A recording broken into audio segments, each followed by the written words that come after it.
Thank you very much, Senator Cotton. Senator Gillibrand.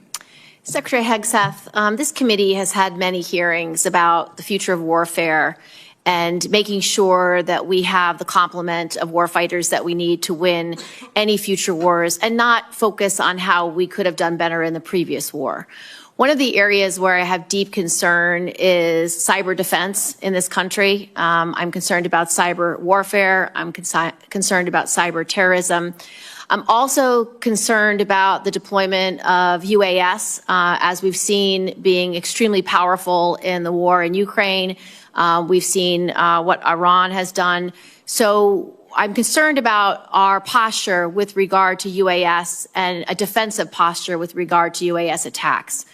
I am very concerned about what happened over many of our military sites, drone configurations hovering for weeks without response, no authorities to be able to track where those drones came from by the DoD to assess, are they Iranian, are they Chinese, are they Russian, are they on spy missions, what is their purpose?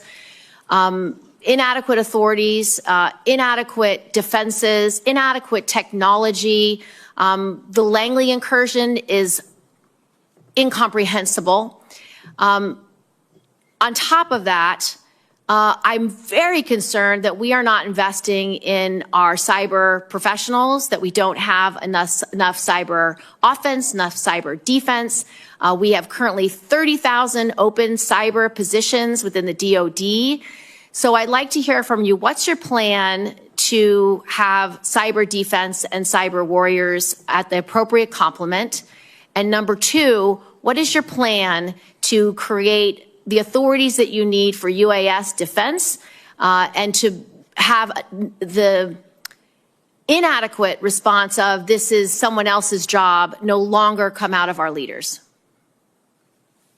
Well, Senator, thank you for the question. You're right over the target. Cyber needs to be a part of every single way that we plan and look at the world. That gray zone part of conflict, and we can't cede that terrain in any way to our adversaries. And so it is, you'll see the resources in this budget that invest in that. You'll see it fully integrated into planning and capabilities. And what we're looking for in the next Cybercom and what we're looking for there, our Deputy Secretary of Defense is leading a charge to make sure it fits precisely what the world needs today. So we have a program that this committee supported in the last two NDAAs, which is a cyber academy to create a pipeline of young people who do cyber for service. So they get a state-of-the-art cyber education at over 600 schools around the country, and then they dedicate the number of years they had education to the Department of Defense or the intelligence community. And right now it is not being funded. And right now, because of the hiring freeze, these kids who've completed their degree under the Cyber Service Academy actually can't get a job at the DoD or the intelligence community. And they're either going to have to no longer serve, which was part of the program, or get employed somewhere else, but we lose them. So what are you doing to unplug this problem of not hiring these cyber professionals immediately because they are part of the cyber service program? And your budget does not show that you are planning to fill 100 cyber positions for these young people who want to serve in the IC community or in the IC or in the Department of Defense. We'll review that aspect of the hiring freeze in the Cyber Academy. We want those positions filled. We're fully committed to it.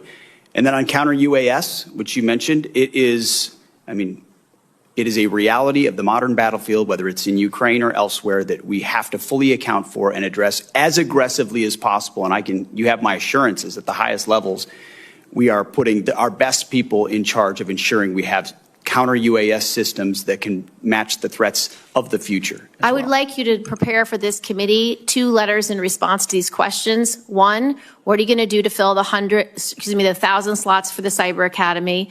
And how are you going to get this hiring freeze taken care of? And 2, what is your plan for increased authorities, increased investment, appropriate review of UAS that hover over our military and nuclear sites?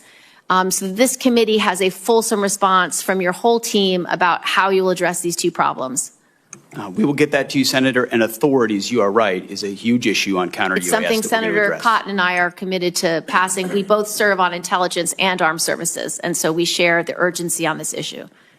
And so, Mr. Secretary, you'll submit those letters for the record. Thank you, sir. Thank you, Senator Gillibrand. Senator Rounds. Thank you, Mr.